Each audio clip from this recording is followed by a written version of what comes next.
Welcome to my YouTube channel poles point. और आज हम डिस्कस करने वाले हैं nursing care plan on pulmonary tuberculosis. Weekly care plan है ये। तो लेट्स स्टार्ट द वीडियो। तो ये एमएसएन का एक टॉपिक है, मतलब एक डिजीज़ है जिसका नाम है पल्मोनरी ट्यूबरकुलोसिस। तो इसमें सबसे पहले जो चीज़ें जाती है वो आ जाता है हमारा आइडेंटिफिकेशन डेटा लिखना पेशेंट का, जिसमें आ जाएगा हमारा name, age, sex, ward bed, education, occupation, date of admission, address, IPD number, diagnosis. तो ये सारी चीज़ें आ जाएंगी हमारे आइडेंटिफिकेशन डेटा में। अब हम जानते हैं what is the meaning of the diagnosis.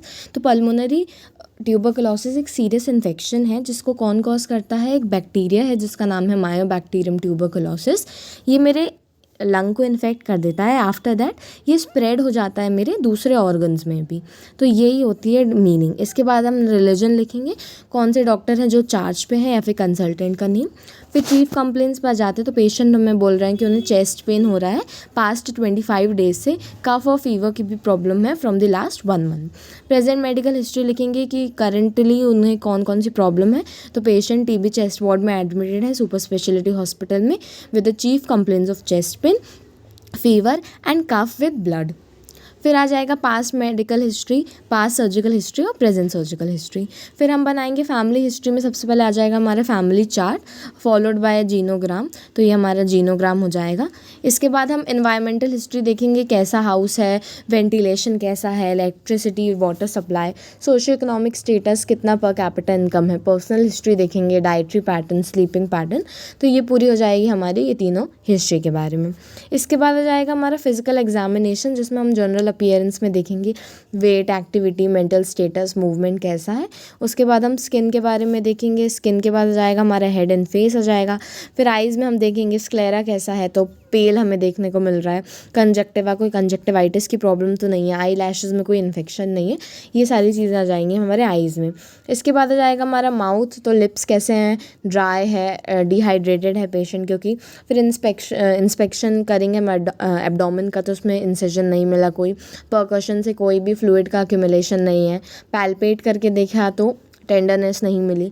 Auscultate करके देखा तो बावल साउंड भी नॉर्मल है। फिर चेस्ट में हम देखेंगे कि जो ब्रेथ साउंड है वो एबनॉर्मल देखने को मिल रही है। जेनिटाइल और रेक्टम्स का फिजिकल एग्जामिनेशन करेंगे। तो ये पूरा आ जाएगा हमारा फिजिकल एग्जामिनेशन का पार्ट।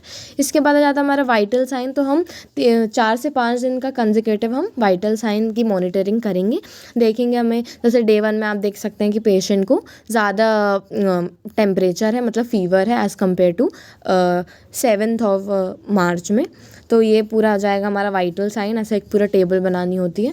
इसके बाद आ जाएगा हमारा लैब इन्वेस्टिगेशन। तो एच बी हमें कम देखने को मिल रहा है, प्लेटलेट का अमाउंट भी कम है और क्लोरीन भी कम है। फिर आ जाएंगे मेडिकेशन, कौन कौन सी मेडिकेशन चल रही हैं। तो amoxicillin which is an antibiotic, पैंटाप्रोजोल, antacid, azithromycin, PCM और टर्ब्यूटेनिन विच इज़ अ ब्रोंकोडाइलेटर। तो ये सारी चीज़ें आ जाएंगी इसमें। अब आ जाता है हमारे नर्सिंग डायग्नोसिस। तो पहला नर्सिंग डायग्नोसिस बनेगा हमारा हाइपरथर्मिया, जो इन्फेक्शन के कारण हो रहा है, एडिमा के कारण, क्योंकि बॉडी का टेम्परेचर रेज्ड है। Second acute chest pain. Third हो जाएगा ineffective breathing pattern, fluid volume deficit और रिस्क फॉर इन्फेक्शन। ये हमारे नर्सिंग डायग्नोसिस आ जाते हैं। अब आ जाते हैं हम नर्सिंग केयर प्लान 1 के बारे में। तो पेशेंट ये this is related hypothermia related to oedema infection in the lungs as evidence by raised body temperature. तो अल्टीमेटली गोल होगा कि हमें नॉर्मल बॉडी टेम्परेचर लाना है। तो वाइटल साइन असेस करेंगे, वेंटिलेशन प्रोवाइड करेंगे, कोल्ड स्पंजिंग, अगर ब्लैंकेट की ज़रूरत है तो एसेप्टिक केयर प्रोवाइड करेंगे, एंटीपायरेटिक जो भी प्रिस्क्राइब्ड है पीसीएम वगैरह वो लगाएंगे। तो काफ़ी हद तक इम्प्रूवमेंट देखने को मिलता है। तो ये पहला प्लान हो गया। दूसरा आ जाएगा हमारा acute chest pain related to pleural oedema as evidence by pain scale rating. तो उसमें वाइटल साइन असेस करेंगे, बेड रेस्ट बोलेंगे जिसमें पेशेंट कंफर्टेबल है वो पोजीशन, फाउलर्स हो गया तो सेमी फाउलर्स जिसमें वो कंफर्टेबल हो। अगर ब्रीदिंग डिफ़िकल्टी है तो ऑक्सीजन एडमिनिस्ट्रेशन, इन्वायरमेंटल के स्टिमुलाई को अपन रिड्यूस करेंगे, शांति बनाए रखेंगे, एनाल्जेसिक्स देंगे जिससे पेन रिलीफ मिले। तो ये आ जाएगा हमारा second nursing care plan. Third आ जाएगा कि इनफेक्टिव ब्रीदिंग पैटर्न है, क्योंकि जो रेस्पिरेटरी परफ्यूजन है वो कम देखने को मिल रहा है डिजीज़ कंडीशन के कारण।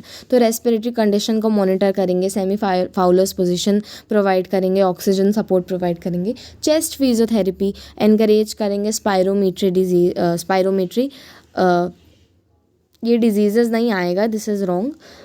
तो इनकरेज करेंगे स्पायरोमेट्री एक्सरसाइज आएगा यहाँ पे, आई एम सॉरी। फिर आ जाएगा प्रोवाइड काम एंड वेंटिलेटेड एनवायरनमेंट। फिर आ जाएगा हमारा fourth care plan, that is risk for infection related to pulmonary tuberculosis. तो जनरल कंडीशन असेस करेंगे, ब्रोंकियल हाइजीन को हमें मॉनिटर करना पड़ेगा, फ्रीक्वेंटली ओरल हाइजीन प्रोवाइड करनी होगी। हैंड हाइजीन बोलेंगे कि आप बिफोर और आफ्टर गेटिंग केयर, जब आप केयर ले रहे हैं तब भी, और खाने पीने के बाद में भी आप हाथ धोइए, पहले और बाद में।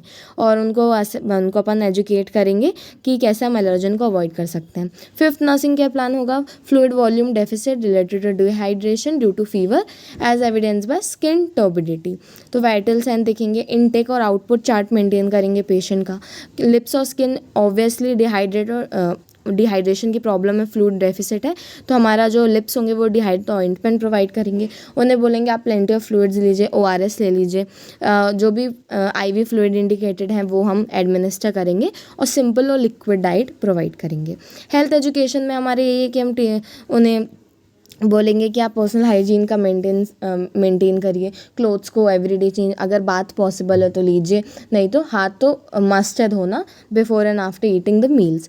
फिर बोलेंगे कि आप प्रॉपर डाइट लीजिए जो रिच हो फाइबर में, ग्रीन वेजिटेबल, बाहर का खाना अवॉइड करिए, कैल्शियम प्रोटीन के सप्लीमेंट्स ले सकते हैं, जो भी मेडिकेशंस फिजिशियन ने प्रोवाइड करे उन्हें टाइम पर सही रूट से लीजिए, एंड एजुकेट द पेशेंट कि time to time follow up करना ट्यूबरकुलोसिस में बहुत इंपॉर्टेंट है। तो ये हमारा नर्सिंग केयर प्लान हो गया, जिसमें 5 नर्सिंग केयर प्लान थे और पूरा डेटा था आइडेंटिफिकेशन। तो आई होप आपको ये वीडियो अच्छी लगी हो, and if you like my video please give it a big thumbs up and share and subscribe with your friends. Thank you.